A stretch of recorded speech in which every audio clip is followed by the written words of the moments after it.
Good morning. Good morning po. Bakit hindi po natin batiin yung katabi natin na bless you kasi nakita kita today. Ayan, kasi papuri sa Panginoon at we are still here serving the Lord. So good morning again and welcome to our worship service here in GCF Montalban. So as we start, please allow me to read to you Psalms 100. Ang sabi po doon, shout for joy to the Lord, all the earth. Worship the Lord with gladness. Come before Him with joyful song. Know that the Lord is God. It is He who made us and we are His. We are His sheep, the sheep of His pasture. Enter His gates with thanksgiving and His courts with praise. Give thanks to Him and praise His name.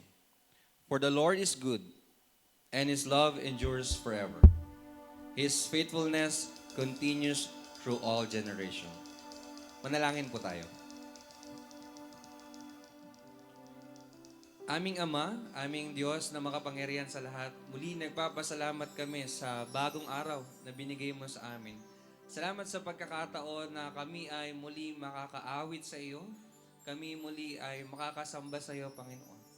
Muli kami ay makakapakinig ng iyong salita. Nawa, O Diyos, ay i-prepare mo po yung aming puso. Buksan mo po yung aming mga isipan, Panginoon. Kaya mo po maging malaya kami sa pagpupuri sa iyo. Muli, binabalik po namin sa iyo ang papuri at pasasalamat sa pangalan ng anak na si Jesus. Amen.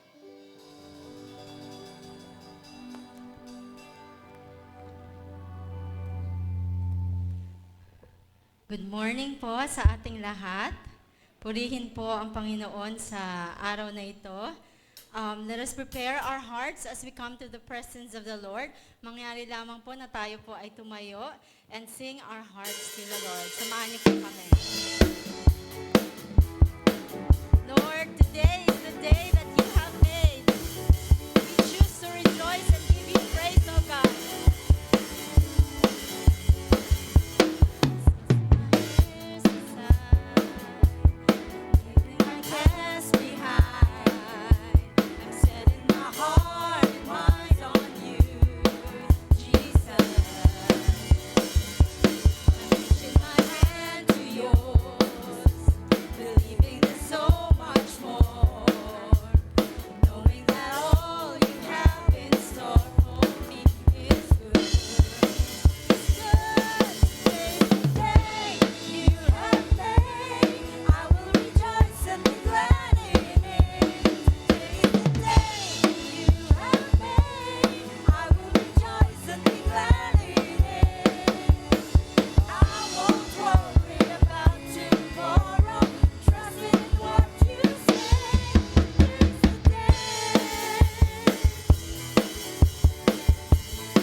worship the Lord.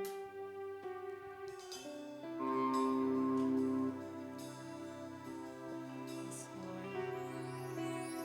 Ikaw ang aming kaligtasan, Panginoon. Ang aming pag-asa, Lord. Ang aming kanlungan.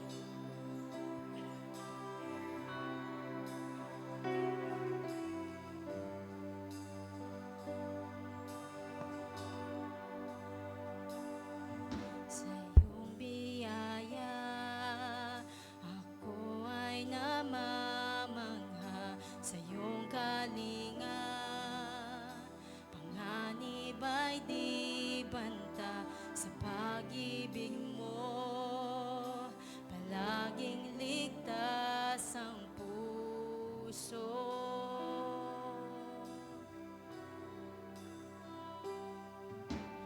Mangusap ka, lingkod mo'y nakikinig.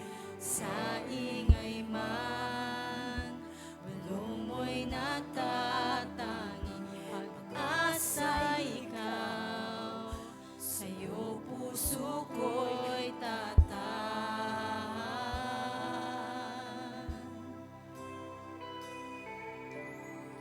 Sandigan ng puso ko ay nahanap sa'yo, Kristo, pangalan mo, kanlungan ko, kailan pa man. Mangusap ka, lingkod mo'y nakikinig. Sa ingay man, hulong mo'y natatangi. Pag-asa ikaw, sa'yo puso ko'y tatahan. Ikaw ang sandigan, Panginoon. Sandigan ng puso ko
held in your hands.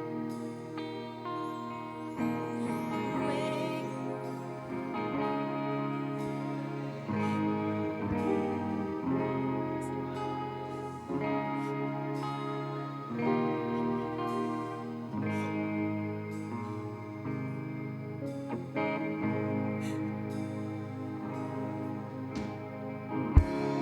All my life you have been faithful. All my life you have been so, so good. With every breath that I am able, oh, I will sing of the goodness of God. I love your voice. You have led me through the fire and in darkest night. You are close like no other. I've known you as a father. I've known you as a friend. And I have lived in the goodness of God all my life. All my life you have been faithful. All my life you have been so, so good. With every breath that I am able, oh, I will sing of the goodness of God. Your goodness. Your goodness is running after, it's running after me. Your goodness is running after, it's running after me. With my life laid down and surrender now, I give you everything. Your goodness is running after, it's running after me. Your goodness is running after, it's running after me. Your goodness is running after, it's running after me. With my life laid down, I'm surrendered now. I give you everything. Your goodness is running after, it's running after me.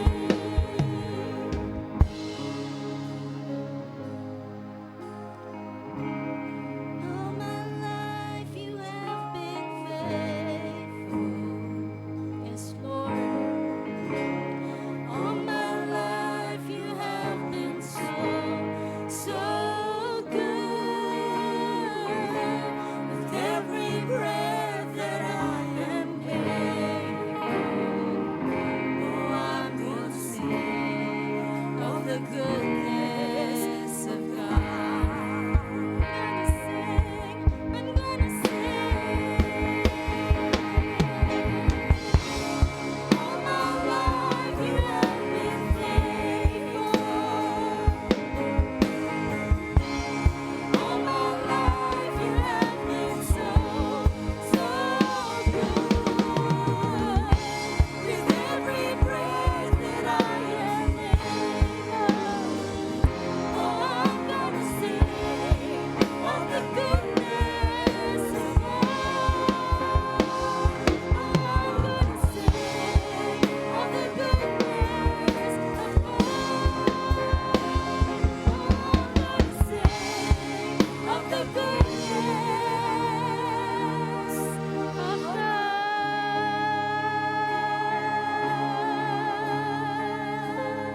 Malakpakan po natin ang ating Panginoon. Amen.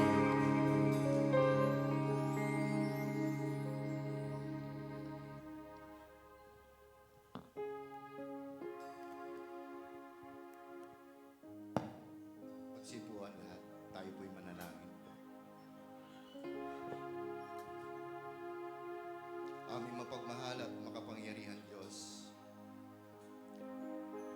ay muling lumalapit sa iyo ngayong araw na ito na may pusong puspos ng pasasalamat. Salamat po sa buhay, sa kalakasan, at sa pribilehiyong makalapit po sa iyo. Panginoon, salamat po sa panibagong araw ng pagsamba at sa pagkakataong itaas ang iyong banal na pangalan. Panginoon, dinadalangin po namin ang aming bahay sambahan ito, GCF Montalban. Patatagin mo po kami sa pananampalataya. Pag-isahin mo po kami sa pag-ibig at gamitin mo po kami bilang ilaw at asin sa aming komunidad. Nawa ang bawat ministeryo ay maging daluyan ng iyong biyaya at katotohanan. Ama, salamat po sa buhay ng aming Elder Tony na siyang magbabahagi ng iyong salita. Pinagpapasalamat din po namin sa iyo, aming Ama, si Pastor Arden. Patuloy mo po siyang bigyan ng karunungan at puspusin mo po siya ng iyong kapangyarihan habang siya'y nangangaral ng iyong salita. Palakasin mo po ang kanyang katawan at ingatan mo rin po ang kanyang pamilya at punuin ang iyong kapayapaan at kagalakan. Pinapanalangin din po namin ang lahat ng church leader at ministry workers. Salamat po sa kanilang tapat na paglilingkod. Bigyan po sila ng puso mapagkumbaba, puspos ng pag-ibig at handang sumunod sa iyong kalooban. Nawa ang kanilang paglilingkod ay magbunga ng maraming kaluluwang lalapit sa iyo. Ama, inaalala rin po namin ang aming mga kapatid sa pananampalataya na may sakit, na habang sila po ay nasa banig ng karamdaman, ikaw po ang kanilang maging sandigan. Ikaw po ang Diyos na nagpapagaling.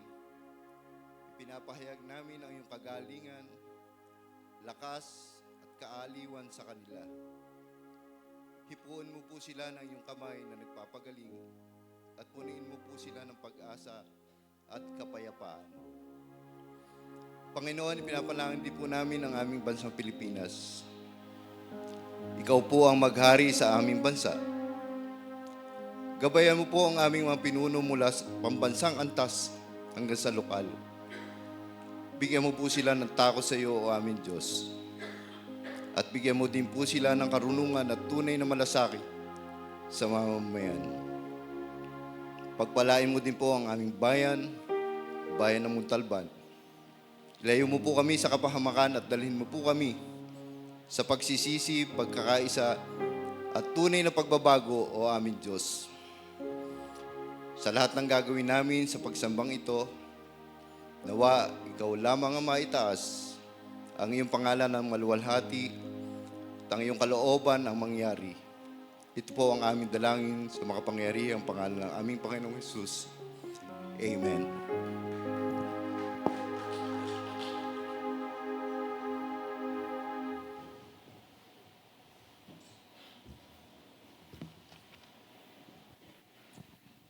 For our scripture reading, let us all open our Bibles to Philippians chapter 3, verses 12 to 14. Again, Philippians chapter 3, verses 12 to 14. Let us all stand in reverence to God's word. Let us read God's word together in whatever Bible translations you may have.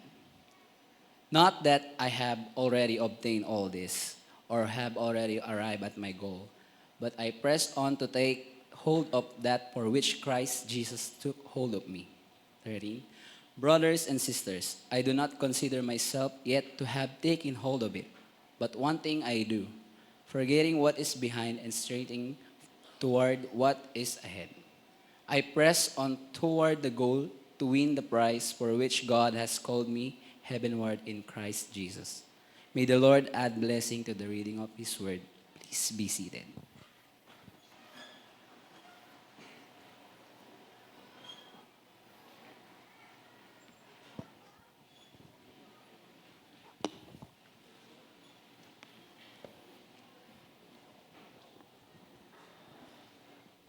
Magandang umaga po sa inyong lahat at sa lahat po ng mga sumusubaybay sa amin through Facebook Live. welcome po, no? Napakabuti po ng Diyos. Ang ganda po ng pag-aawitan po natin kanina, no? Ako'y naluha. Kasi po, totoo po yon sa buhay natin na yung katapatan ng Diyos, yung kabutihan ng Diyos is the reason why we keep on going in our lives. No? Salamat po sa ating worship team. No? Lagi nila tayong dinadala para magbigay ng kapurihan sa ating Diyos. At sa lahat po ng all servants behind na every week after week, no, kung bakit naidadaos po natin yung ating pagsasamba sa Diyos, no, dahil po sa mga taong ito. No, marami pong salamat po sa inyo. No, ang ating pong tema ngayong buwan na ito, na nakalagay po diyan sa screen, God of Breakthrough. At ito po ay dinefine sa atin na ating Pastor Arden nung ito po'y kanyang pasimulan. Ang sabi po dyan, breakthrough in spiritual sense, defined as a moment when God's power brings victory, change, and forward improvement after a reason of resistance or delay. At ang tema po ng ating pag-uusapan ngayon pong umaga ay hango po sa binasa kanina sa Philippians 3 verses 12 to 14. And I entitled our sermon today, Reaching Forward to God's Goal. Sino po sa inyo ang nag-set ng goal ngayong taong to? Sa pasimula ng taon. Ayan, salamat sa Diyos, may isang taong nagtaas ng kamay. No, kitang-kita na ang taga-GCF Montalban ay mga goal-oriented. Salamat sa Panginoon. Pero don't worry, even if you didn't set your goal, yung ating pong iglesia, nag-set po siya ng goal. No, nung General Assembly po, inihain sa atin ng ating Pastor Arden kung ano po ang layunin ng ating church ngayong taong ito. At isa po sa kanyang nabanggit ay para tulungan ang congregation tayo bilang mga Kristiyano sa ating paglago bilang isang Kristiyano. Alam niyo po, ang Biblia, gumagamit po yan ng maraming metaphors. At isa po sa mga metaphors na ito ay matatagpuan po natin sa ating passage. Na dito po, inihahalin tulad ni Apostol Paul ang isang atleta, in particular, a runner, no? At inilalarawan niya na kung paano ang espiritual na paglago ng isang Kristiyano. Kaya po sabi niya sa 1 Timothy, no, I think that's 2 Timothy 4 verse 7 to 8, I have fought the good fight. I have finished the course. I have kept the faith. In the future, there is laid up for me the crown of righteousness, which the Lord, the righteous judge, will award to me on that day, and not only to me, but also to all who have loved His appearing. Dito po makikita natin yung layunin ni Apostol Pablo. At ang kanyang layunin po is matanggap yung gantimpala na kay Kristo. Kay Apostol Pablo po, no, nakatuon po siya doon sa gantimpala, no, sa pamamagitan po ng kanyang espiritual na paglago, ay sinasabi niyang higit itong mahalaga kaysa sa lahat ng mga paghihirap na naranasan niya. Alam po ninyo kung ano po ang pinagdaanan ni Apostol Paul sa kanyang paglakad bilang isang Kristiyano. Kaya po ang exhortation ni Apostol Paul, no, sa verse 14 po ng ating passage, ang sabi niya sa mga taga-Pilipos, I press on toward the goal for the prize of the upward call of God in Christ Jesus. Ito po ang tema ng ating pong passage, pursuing the prize. Paul is talking about effort toward growth. Alam niyo po, isa sa mga persistent problems ni Apostol Paul nung kanyang panahon ay yung pong mga Judaizers. Ito po yung mga Hudyo na nagsasabi na ang pagsunod sa kautusan ang siyang makapagbibigay sa kanila ng kaligtasan. Pero ito po ay taliwas sa bagay na sinasabi ni Apostol Paul. No, kaya po sa chapter 3 ng asing passage, no, sa verses 4 to 11, makikita po natin yung testimonya ni Apostol Paul kung paano siya naligtas. And in verses 5 to 6, makikita po natin yung inihain niya, inilatag niya yung kanyang mga credentials bago niya makilala si Kristo. Kaya sabi niya sa chapter 3, verses 5 to 6, I'm circumcised the 8th day. Ano po ipinakikita nito? No, kasi po, ito po ay utos ng Diyos sa mga Israelita na ang lalaki, no, pagkasilang niya, kailangan siyang tuliin sa loob ng within 8 days, in 8 days period. No, dito po ipinakikita ni Apostol Pablo na ang kanyang magulang ay sumusunod sa mga utos ng Diyos. Ano pa po? Ang sabi niya, of the nation of Israel. Sinasabi niya, ako'y purong Israelita. Sabi niya, ako ay galing sa tribe ni Benjamin. Ako'y galing sa angkan ni Benjamin. Alam niyo po yung mga angkan ni Benjamin, mga elite po to. At si Saul po ay galing po sa angkan ng mga Benjamin. No, si Saul, kung inyo pong matatandaan, siya po ay ang unang hari ng Israel. Sabi niya, I am a Hebrew of Hebrews. Ano po pinakikinatin? Ibig sabihin siya ay leader. As to the law, sabi niya, a Pharisee. Alam niyo po, yung mga Pariseyo, isa po yan, isa sa mga prominenting religious political party nung panahong yon. Kaya po si Paul, influential man po ito. Nung kanyang pong panahon. Concerning zeal, sabi niya, sa pagiging deboto sa Hudyong pananampalataya, sabi niya, I persecute the church. Ito pong si Paul, berdugo po ito. Pumapatay ito ng Kristiyano. Sabi niya, ako'y deboto sa aking pananampalataya bilang isang Hudyo.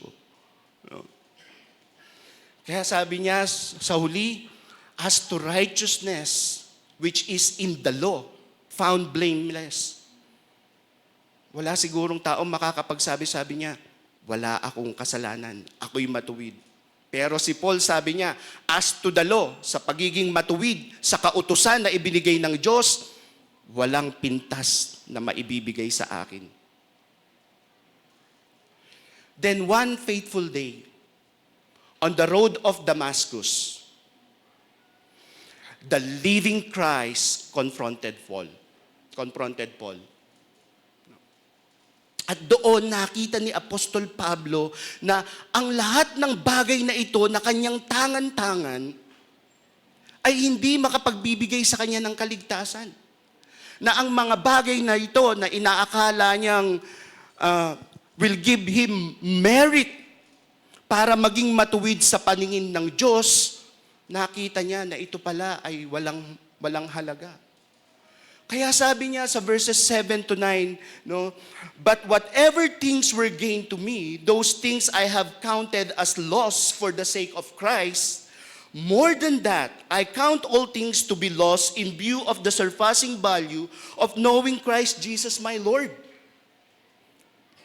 for whom I have suffered the loss of all things and counted them but rubbish, so that I may gain Christ and may be found in him, not having a righteousness of my own derived from the law, but that which is through faith in Christ. The righteousness, sabi niya, which comes from God on the basis of faith. Ano po ang sinasabi ni Apostol Paul? Itong mga asset ko na ito, itong mga mabubuting gawa ko na ito, itong mga pagsunod ko sa kautusan, ito pala ay mga walang halaga Sabi niya, upang ano? Upang makilala ko si Kristo. Sabi niya, ito'y mga basura. No, sa King James Version po, yung word na rubbish, which is basura na isinalin sa Tagalog, no, yun po ay, pag tinignan niyo po yung Greek meaning niya, it's poop. Means it's waste, worthless. Kaya sabi ni Apostol Paul, ang mga bagay na ito, no, these things that I hold on to, they are worthless. Mga basura. Sabi niya. At nauunawaan ko na nung makita niya si Kristo, sabi niya, nauunawaan ko na ang pagsunod sa batas ay hindi makapagbibigay sa akin ng kaligtasan. Kundi, sabi niya, ang pananampalataya kay Kristo.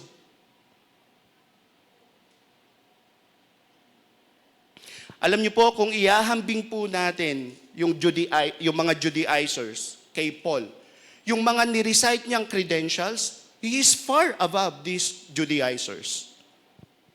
At natutuhan po, no? At natutuhan ni Apostol Pablo, no, na ang mga bagay na ito, no, ay walang halaga. No? At mahalaga sa kanya ay sino? Si Kristo.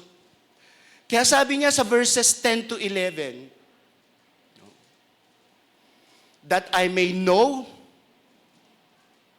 Him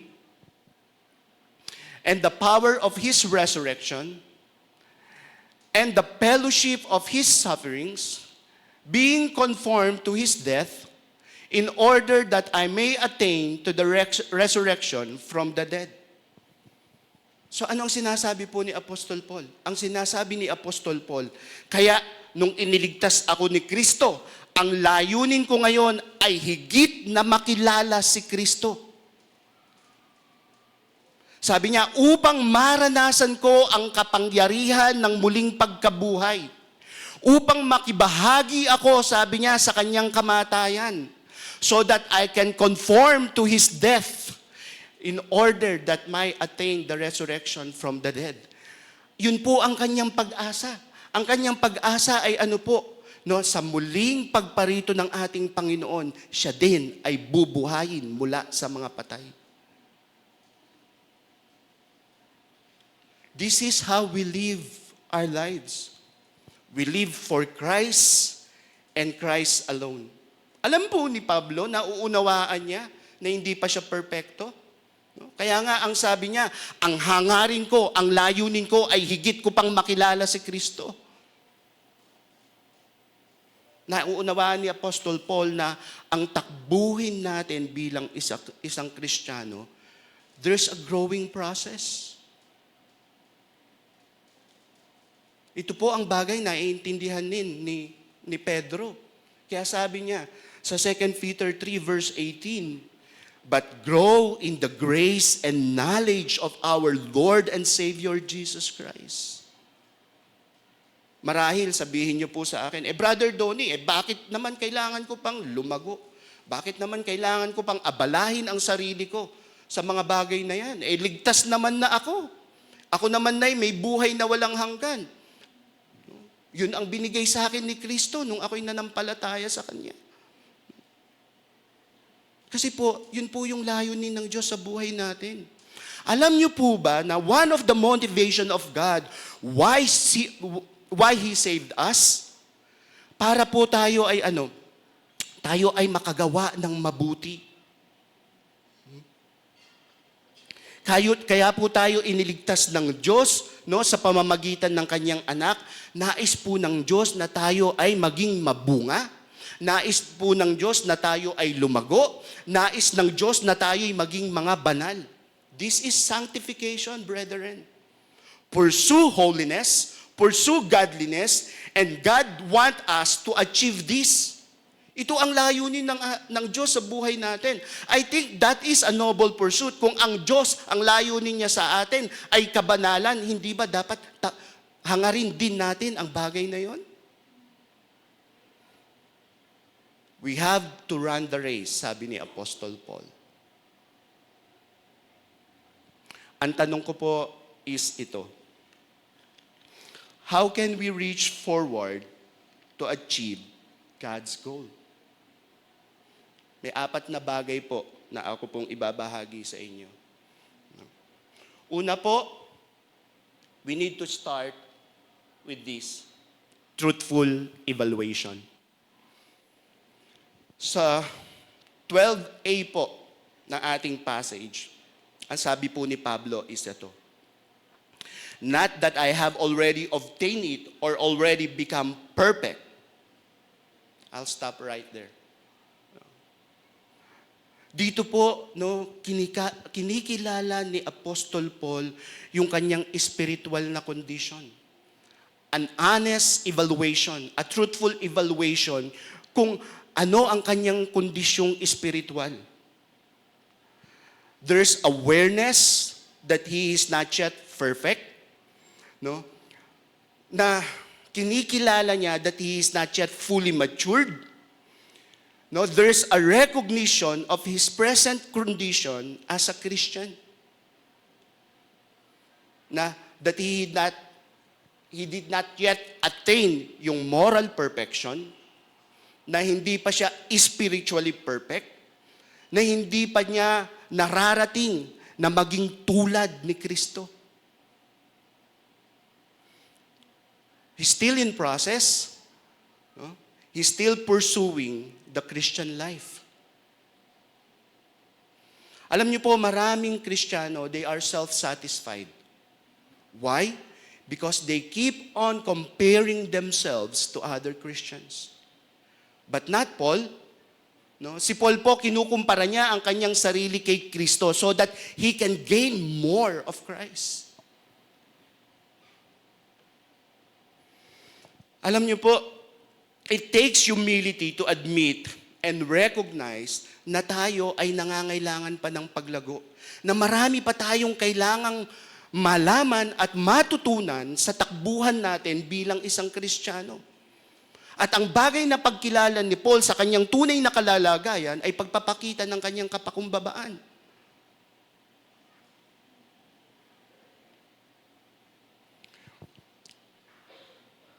One mark of maturity is the recognition that we are not yet perfect. Sabi po dyan, the mature Christian truthfully evaluates him or her own spiritual conditions and strives to do better. Alam niyo po, when it comes to our spiritual walk, when it comes to yung ating totoong kalalagayan, bilang isang mananampalataya, tayo po ay dapat hindi nakukontento kung nasaan na tayo. Katulad po nung attitude ni Paul. Paul is the most devoted Christian that I ever know. But yet, he is still what? Pursuing. He is still to keep growing. He longs for more. He presses on toward of knowing Christ more. And that leads me to my second point. Vigorous effort. Sa pagpapatuloy po ni Apostol Pablo, sabi niya, not that I have already obtained it or have already become perfect, but I press on so that I may lay hold of that for which also I was laid hold of by Christ Jesus. Ano kaya sinasabi dito ni Apostol Pablo? But gusto ko pong bigyang diin muna sa inyo kung ano yung pong ibig sabihin ng press on. Yung press on po sa Greek, ibig sabihin to run swiftly.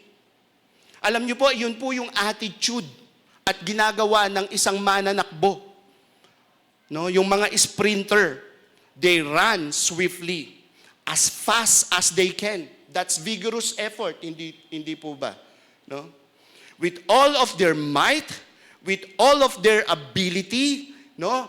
Takbo lang sila ng takbo as long as they can. Para ano po? Para makarating sila dun sa finish line. No? Para ano po? Para kung marating nila yung finish line, they can receive the prize na kanilang inaasam-asam. Yun po ang pag-uugali ng isang mananakbo o ng isang atleta. Kaya tayo po, no, sa takbuhin din natin bilang isang Kristiyano, we need to press on, we need to pursue, we need to chase. We need to run with all of our mind, with all of our heart, with all of our strength. Dapat po lahat ng ating faculties, lahat ng aspeto ng ating pagkatao bilang isang Kristiyano, yun po ang ating hangarin para tayo lumago sa ating takbuhin bilang isang Kristiyano. Sabi ni Apostol Paul, so that I may lay hold of that for which also I was laid hold of by Christ Jesus. Anong sinasabi po dito ni Apostol Paul? No? Ang sinasabi po ni Apostol Pablo is ganito, Christ pursued me, now I am pursuing the same reason why He saved me. Alam ni Apostol Paul na may layunin ang Diyos kung bakit siya naligtas. At ano po ang layunin na yon na nauunawaan ni Apostol Pablo? Sa Romans 8:28 po, ito po ang sabi ni Apostol Pablo, for those whom He foreknew, He also predestined to become conformed to the image of His Son. That is the goal.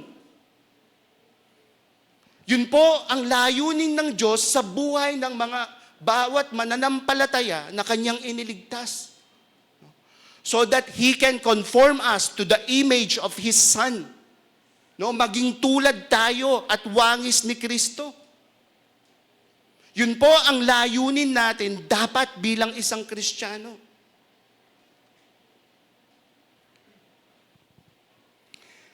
The goal of each and every Christian is dapat magpatuloy po tayo sa ating takbuhin. We need to exert every effort. We need to every effort, every ounce of our strength, so we can deeper our knowledge of Christ.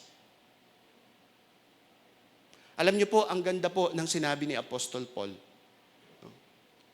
Sabi niya po sa 2 Corinthians 9, verse 27, but I discipline my body and makes it a slave. Alam niyo po, ang isang atleta, umiikot po, ang isang atleta, ang layunin po niyan, katulad ng aking nabanggit, is ano po, manalo, makarating sa finish line. At para makarating siya sa finish line, kailangan niyang disiplinahin ang kanyang sarili. No, alam po niya kung anong oras siya dapat matulog. Alam niya kung anong oras dapat siyang magising. Alam niya kung anong oras dapat siyang kumain at ano ang dapat niyang kainin. No, may oras yan ng pag-ehersisyo, may oras yan ng pagsasanay. That is the way athlete lives his life. At dapat ganun din yung ating takbuhin bilang isang Kristiyano. Kailangan po nating disiplinahin ang ating sarili. We need to discipline ourselves to godliness. We need to discipline ourselves to Christ-likeness. We need to pursue spiritual discipline. Ano po yung spiritual discipline natin bilang mga Kristiyano? Bible study. No, kapag meron po tayong, kahit mahirap, totoo po yan, napakahirap pong mag-aral. No? Ang dami ring bagay na dapat nating ikonsindera sa pag-aaral. Pero sa panahon po ng inyong pag-aaral, pag may mga bagay na hindi kayo maintindihan, take note of that and approach our pastor. Okay. And approach everyone na mature. Yung mga mature nating Kristiyano para matulungan kayo, magabayan kayo sa inyong pag-aaral. No? Ganun yung discipline. No? Huwag kayong hihinto dahil sa mahirap lang at may mga bagay na hindi kayo maunawaan. Take note of it. Then ask someone. Si pastor po yun. No? Ask someone. Ano pa po? Bible reading. No?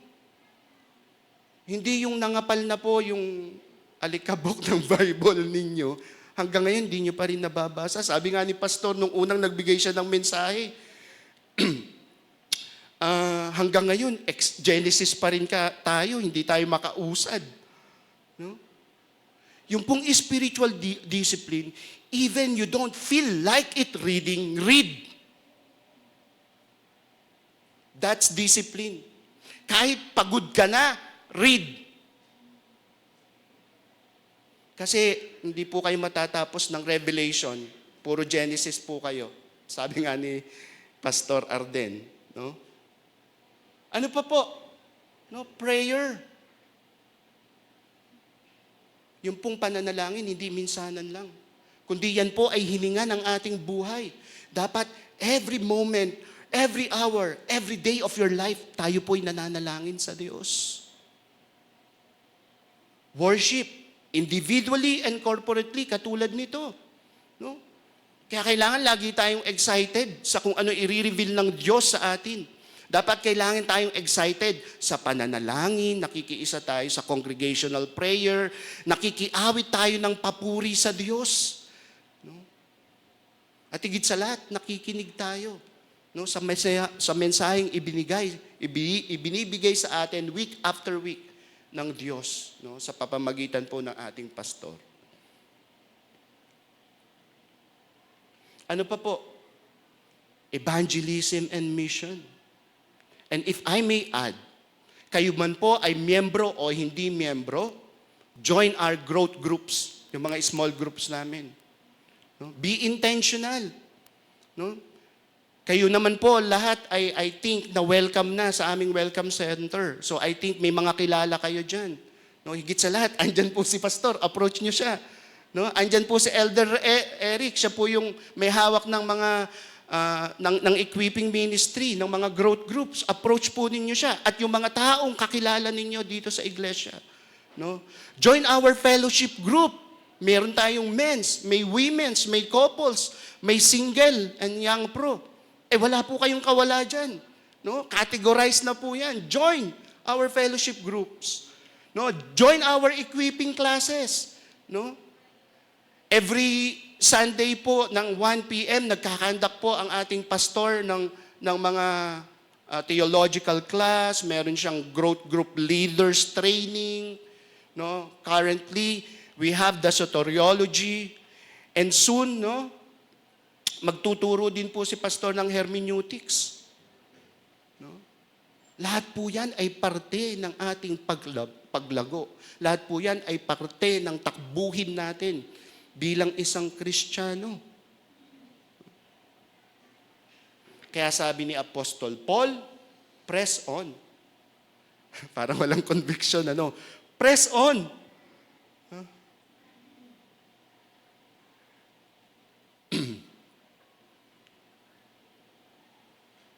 Yeah. And that's lead me to my third point, singular focus. So verse 13 po. Sabi doon, brethren, I do not regard myself as having laid hold of it, but one thing I do, forgetting what lies behind and reaching forward to what lies ahead. Muli, binanggit po ni Apostol Paul na hindi na siya perpekto. Pero ngayon po, makikita ninyo that Apostle Paul has a sense of devotion, has a sense of direction. Kaya ang sabi niya, but one thing I do. One thing. Ba't po tayo napunta dyan?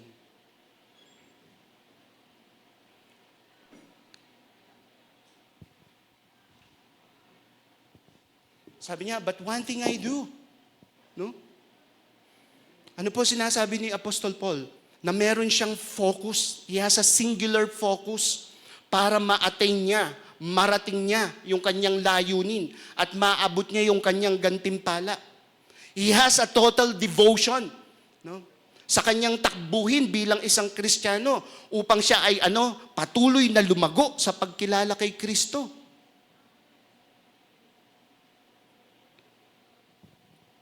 Wala po akong nakitang manlalaro, no, or mananakbo na kapag tumatakbo siya, takbo, ay pag-alagala ang kanyang mata. No, tinitignan niya, nasan kaya yung aking ama? Nasan kaya yung aking ina? Nasan kaya yung mahal ko sa buhay? No? Habang tumatakbo, may nakita po ba kayong ganong Kristiyano? May nakita ba kayong ganong klaseng mananakbo? No, pagala-gala ang mata.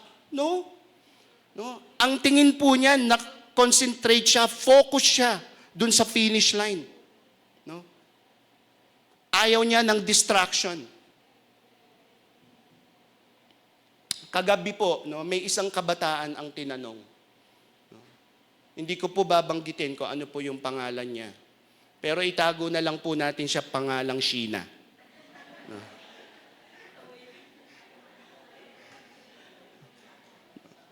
Tinanong po siya, sabi niya, paano ka nakapaglilingkod sa Diyos, no? With all of your duties na ginagawa, nag-aaral ka, tapos paano ka nakapaglilingkod sa Diyos? Alam niyo po, ang ganda po ng sagot ng bata. No, ang sabi niya, alam niyo po, mas focus po ako, sabi niya, sa ministry kaysa sa pag-aaral ko. No? Pero ang ganda po ng huli niyang binanggit. Sabi niya, kasi po naniniwala ako na tutulungan ako ng Diyos dun po sa aking pag-aaral. Hindi ko po sinasabing wag kayong mag-aral, mga kabataan. Ha? Ang sinasabi ko po yung devotion ng batang ito na sa murang edad, nauunawaan niya yung kanyang focus bilang isang Kristiyano. Alam niyo po, yung journey natin bilang isang Kristiyano, hindi po yan madali. No, there are many distractions. But then again, we must lay aside all of those things para maipagpatuloy po natin yung ating takbuhin bilang isang Kristiyano. Kaya ang sabi po ng sumulat ng Hebrew ay ito.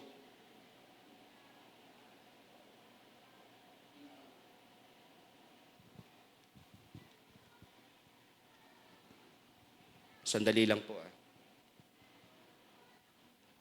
Parang wala na yata ang baterya. Ayan. Sorry. Wait lang po. Kaya sabi po ni Apostol Pablo tuloy, yung sumulat ng Hebrew sa chapter 12, no?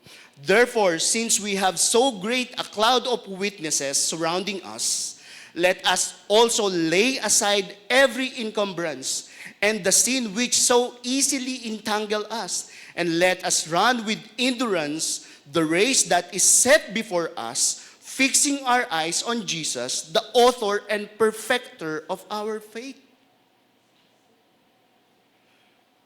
Alam po ng Lord yung Christian journey natin. Kaya ang sabi po ng sumulat ng Hebrew, no, ituon natin ang ating mga mata kay Kristo. Sapagkat si Kristo po ang siyang magbibigay sa atin ng katagumpayan sa ating paglakad bilang isang Kristiyano. Ano po yung one thing na tinutukoy ni Apostol Pablo? What's that one thing? Can you help me? Next slide, please. I'm sorry about that. So, what is that one thing na tinutukoy po ni Apostol Pablo?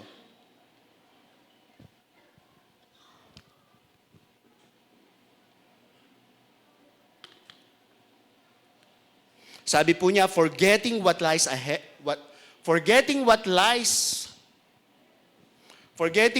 behind and reaching forward what lies ahead.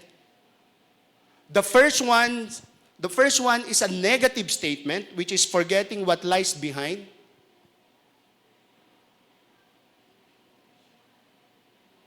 And the second one is what? Yung pong positive. Reaching forward what lies ahead. Next slide, please. Wala rin po ako nakitang runner or mananakbo na patingin-tingin siya sa kanyang balikat sa likod. No? Para tignan niya saan na kaya yung katunggali ko sa aking kaliwa, sa aking kanan. Wala pong mananakbong ganun. No? Baka pagharap niya, naiwan na siya ng milya-milya. No? Maari siyang madapa. No? Wala pong mananakbo na ganun. Pero alam niyo po ba kung ano ibig sabihin dyan ng forgetting or forget? No? Yung pong word na forget dyan, that doesn't mean na that we don't remember our past. Maliban na lang kung may amnesia po tayo. No? Pero bilang mga tao, lagi nating naaalala ang ating mga nakaraan. No? Ang tanong po ay ito. Ang tanong po ay ito. What aspect of our past, sige po, pakinggan niyo lang po muna ako. What aspect of our past that we must forget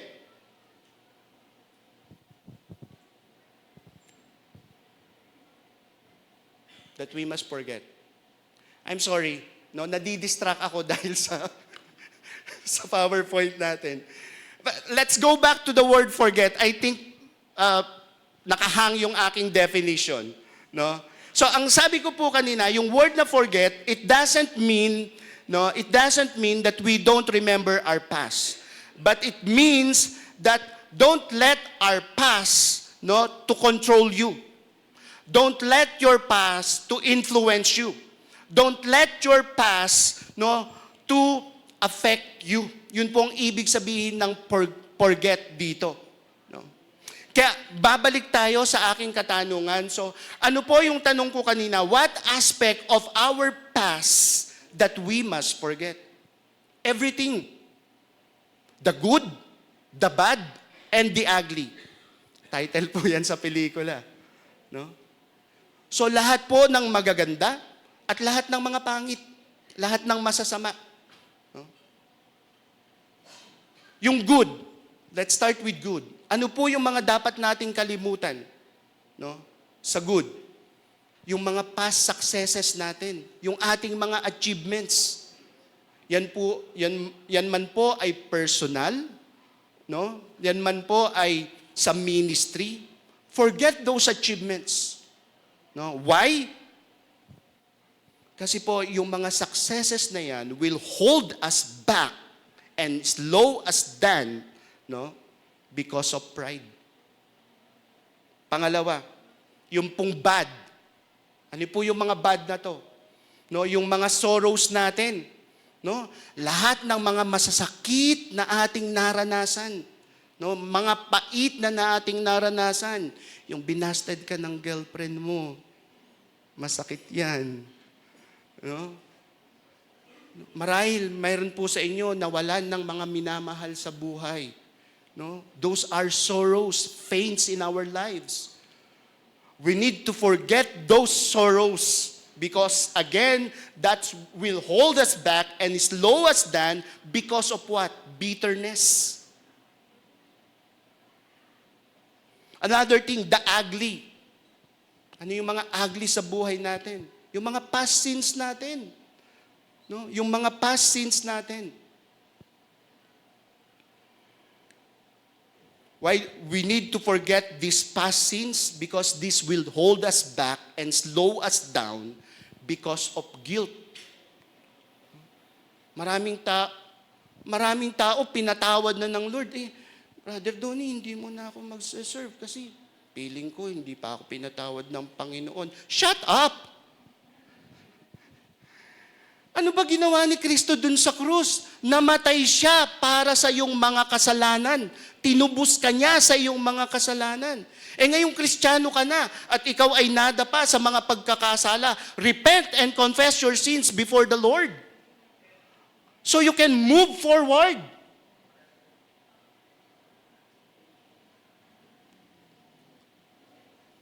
So don't let these things from our past to hold us, no, to control us, to influence our lives, no? Forget all those things, no? Ang layunin natin ay manalo sa ating takbuhin bilang isang Kristiyano. Kaya sabi ni Apostol Paul, lay aside all those. Forget all those. No? Para ano po? So you can move on. You can step forward. Yun po yung kadugtong ng wanting ni Apostol Paul. Sabi niya, reaching forward what lies ahead. Reaching forward from what lies ahead. Alam niyo po, yung word na reaching forward, one word lamang po yan sa Greek. And it means to stretch out. Ang isa pong manlalaro, lahat po ng kanyang nerves, lahat ng kanyang muscle, ini-strain niya para manalo siya sa kanyang takbuhin bilang isang Kristiyano. Alam niyo po yung sprinter, kung gaano yan kabilis tumakbo, no? All of its strength, all of its muscle, all of its nerve, no? Para makarating po siya sa kanyang takbuhin. Yun po ang sinasabi ni Apostol Pablo. So dapat po ang mga mananampalataya, no, we have to reach with anticipation yung pong gantimpala na nakalaan para sa atin. No? Dapat po tayo ay clear yung ating direksyon sa takbuhin natin bilang isang Kristiyano. No, someone once said, concentrate what before us, live for the future. Ano po ang ibig sabihin nun? No? Ang sinasabi po niya, no, matuto tayong mabuhay kung ano ang ating hinaharap. No, yung bagay na nasa atin. No? Upang sa ating pagtakbo, marating mo kung ano yung kinabukasan. As a Christian, ano po yung bagay na concentration nyo? Ano po yung focus ninyo? What's that our one thing? Our one thing is this, that we reach forward with great anticipation that Christ will be fully formed in us. Narinig niyo po yun? Dapat yun po yung takbuhin natin bilang isang Kristiyano. Dapat yun po yung layunin natin bilang isang Kristiyano. No? Upang si Kristo ay lalong managana sa buhay natin. Upang tayo ay mas lalong maging katulad at wangis ni Kristo.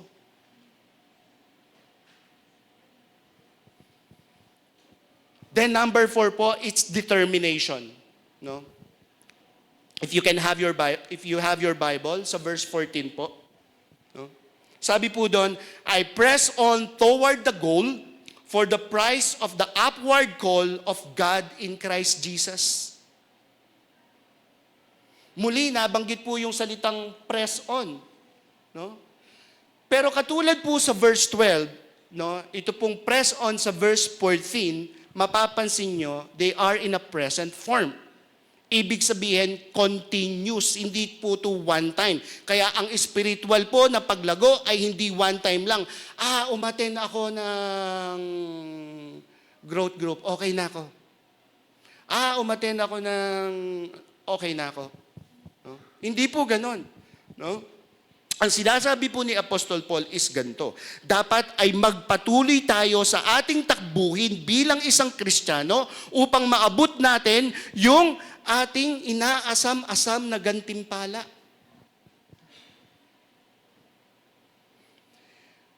Kung titignan niyo po yung verse 14 natin, mapapansin po ninyo that Paul is anticipating the future glory that awaits him in heaven. No? Kasabay noon, no, yung kanyang paghahangad na matanggap yung kanyang gantimpala. Alam niyo po mga kapatid, no, dapat po tayo bilang mga Kristiyano, dapat pinagsisikapan po nating ipagpatuloy ang takbuhin natin. Dahil po yun ang susi ng paglago. No?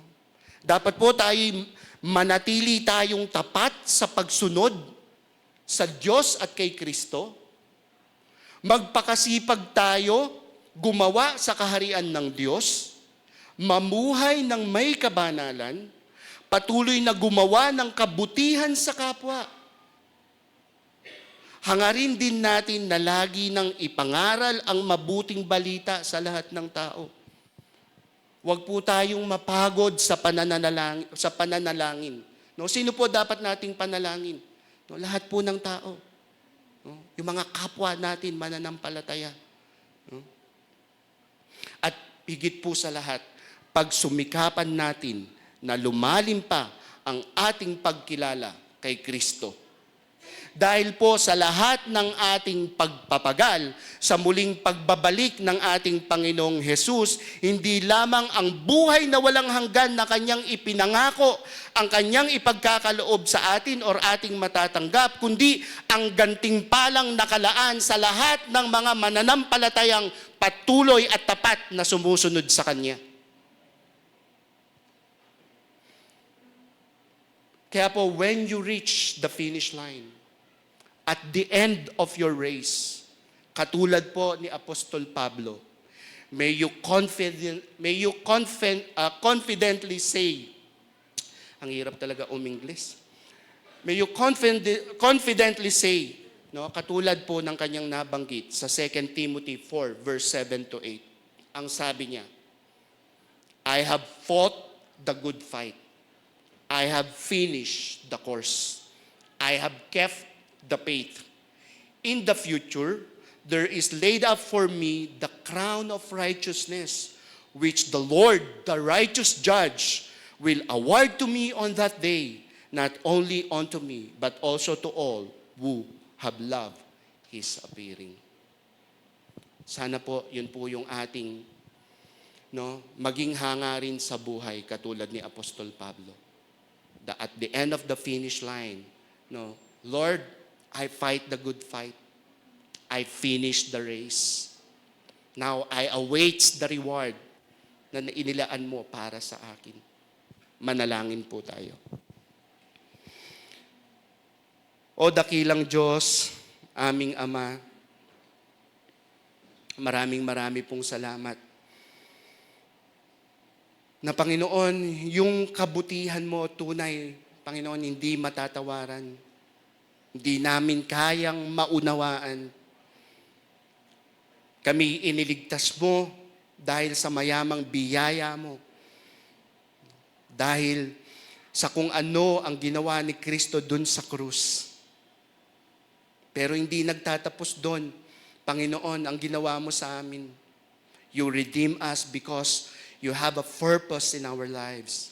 And that purpose, O God, is magpatuloy kami sa aming takbuhin bilang mga Kristiyano upang kami lumago, upang mas higit naming makilala si Kristo. At ito po ang bagay na idinudulog ko sa buhay namin, Panginoon. Sa bawat isang naririto at mga kapatiran namin na hindi kasama, O dakilang Diyos, maging yung mga takapakinig sa Facebook Live, O aming Ama, kami patuloy nakatagpuin mo upang ipagpatuloy namin ang aming takbuhin bilang isang Kristiyano. Hayaan mo na laging hangarin namin na higit pang makilala si Kristo sa aming buhay.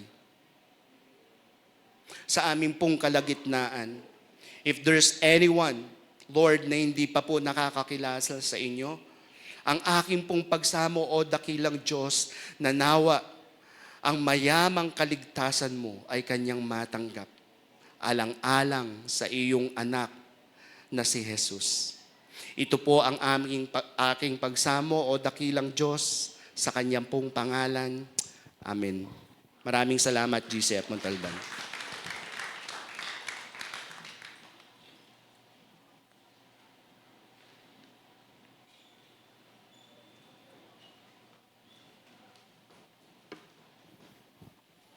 Thank you, Elder Donnie. Truly, the Bible is teaching us to set goals. So, kailangan, mga kapatid, tayo ay laging may goal.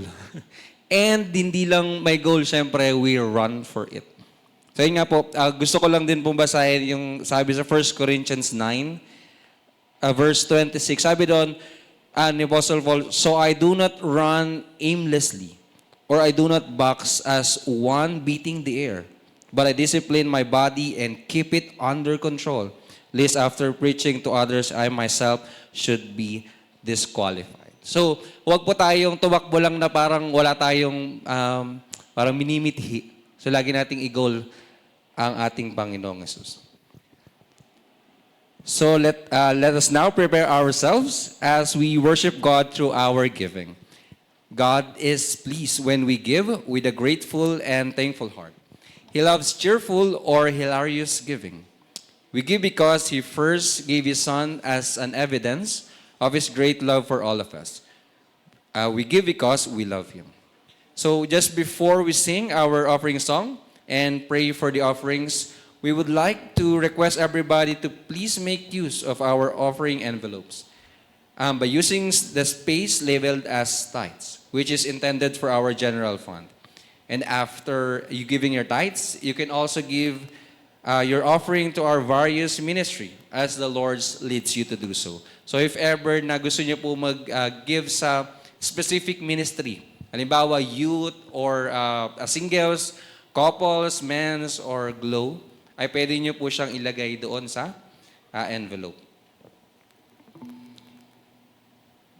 Then this is over and above your tithes for the Lord. So if you need any of these envelopes or pencil, please raise your hand. So kapag kailangan niyo po ng panulad, and our ushers will gladly assist you. You can also optionally send our offering to our online banking. Details are flashed on our screen.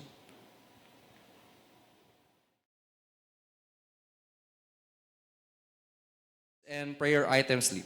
You can write your thanksgiving and prayer petition to the Lord. After writing, you can drop them in the box provided at the usher's table as you leave later. So we would love to be with you. We would love to be with you in our midweek prayer fellowship every Wednesday, 7 to 8:30 in the evening. So meron po tayong prayer meeting sa mga available po ng Wednesday night. Also, we would also like to briefly acknowledge that our flowers today are offered to the Lord by Sister Rhoda Tolentino. Yan, for those who have a heart to give for our flowers every Sunday, please sign up to our usher's table. Andito po siya sa likod. Then if everyone is ready to worship the Lord through giving, let us all stand once again as we sing our offering song.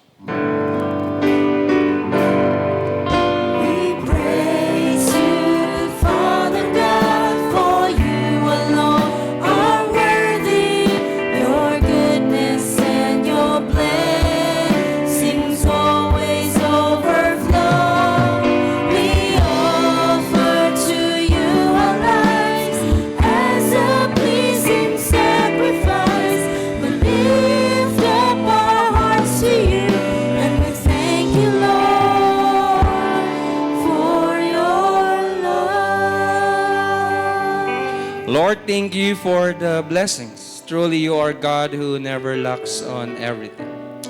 Thank you for the opportunity we can give back to you. Lord, we are praying for those who are in need. Help them, Lord, to know you. Nawa ang kanilang mga sitwasyon, O Diyos, ay maging tulay para mas magtiwala sila sa iyo.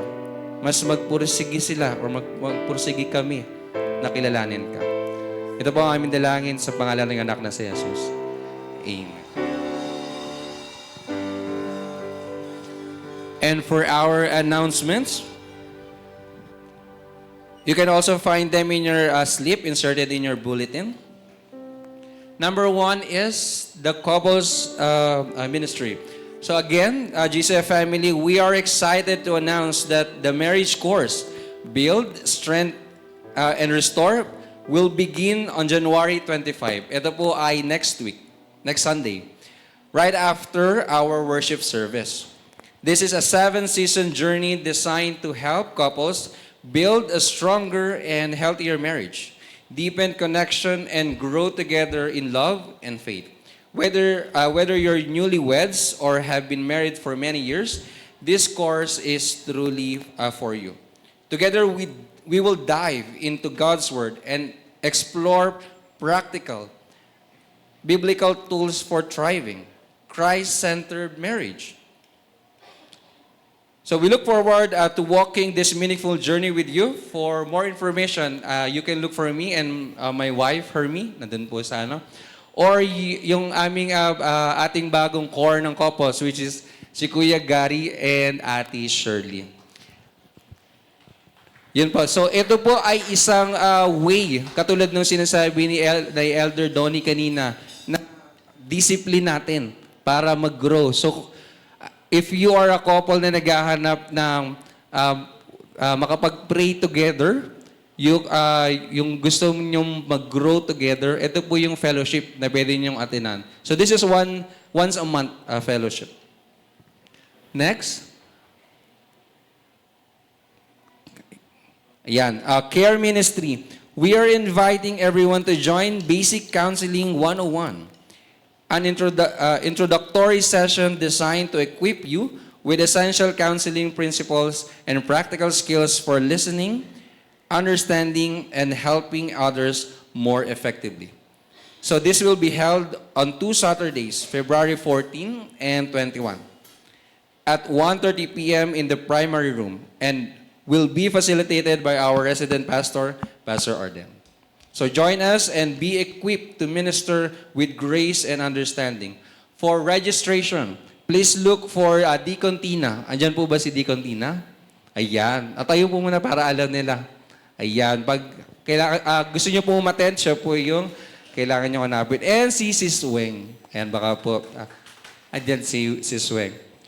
So, ito po yung encouragement din. Kapag hindi natin alam kung, alam mo, may nagtatanong sa atin or naghihingi ng counseling. So, ito po yung isang opportunity para matutunan natin ano ba yung sasagot or paano natin siya sasabihin. So, asahan po namin kayo na maka-attend. And, Pastor, may isa pa po. Saan? Okay. So, this is also a reminder, before we let you go, we also encourage everyone to please return the bulletin at the ushers table after the service. So we can use them again in our next worship service and save on the printing cost. However, the slip inserted in the bulletin is yours to take with you. Thank you for kind understanding and cooperation. And at this time, we would like to recognize our guests and visitors. If you came here for the first time, or second time, or third time, may I request you to please stand so we can recognize you. Meron po ba tayong first-timer sa ating service? Sige po, tayo po tayo kung meron po. Dito po sa kanan, meron? Ayan. Sige po, sa kaliwa po, meron po ba? Ayan, baka po nahihiya. Pero okay lang po, welcome po kayo dito. Anyway, kung wala din po, iniimbitahan ko ang lahat na tumayo at i-welcome na lang po natin yung ating sarili or ang bawat isa. And let's sing our welcome song. We welcome you today to our fellowship. We are glad to see you share your life with us. As a family, we'll grow together, worshiping our Lord and King with all our hearts. We welcome you to GCF.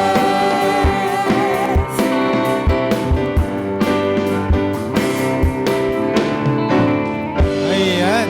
Welcome and welcome. Tayo naman.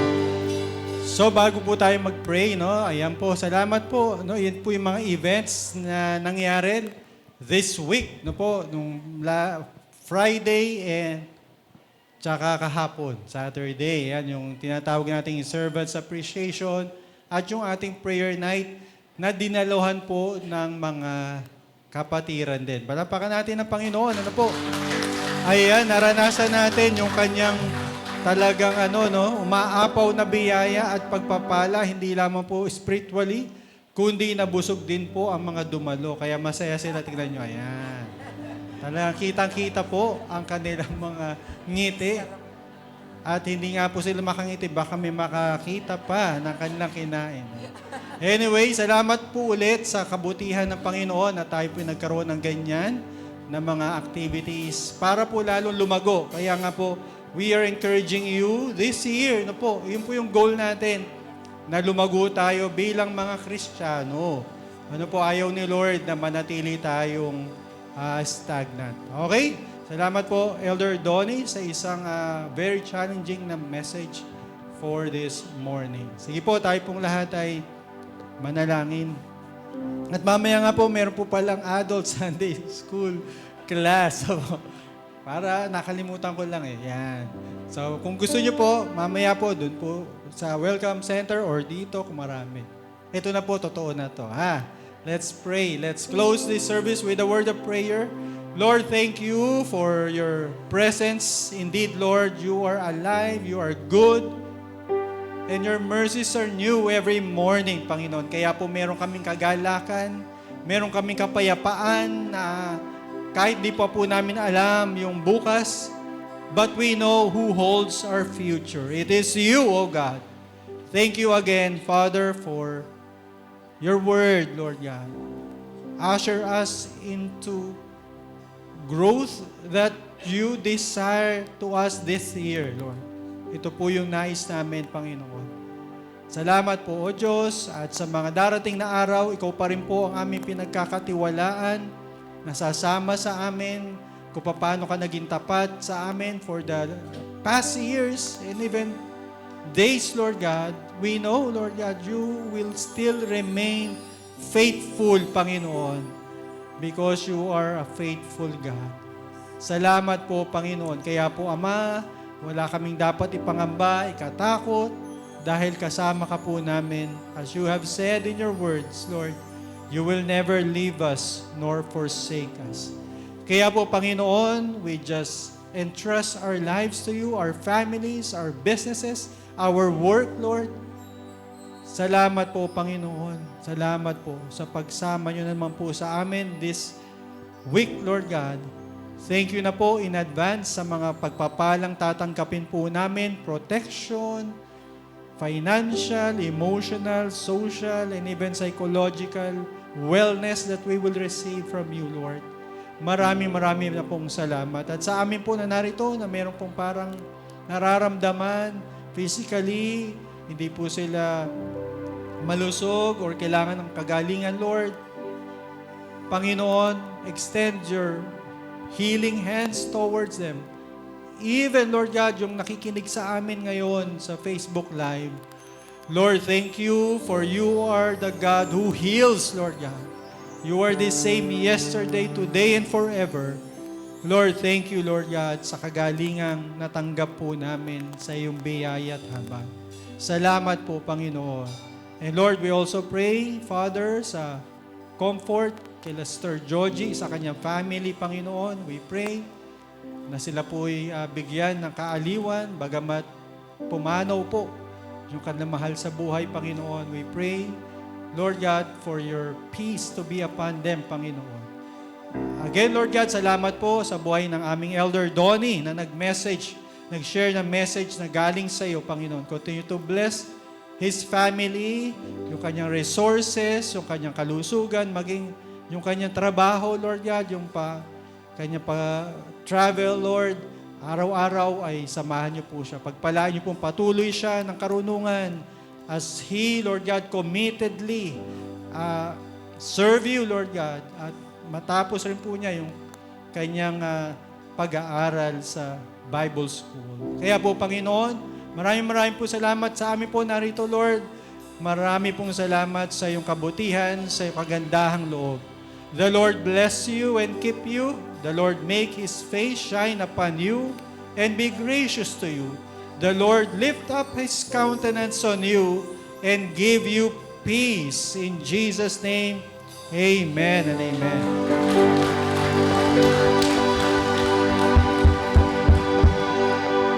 At sa atin pong pagtatapos, atin pong awitin ang day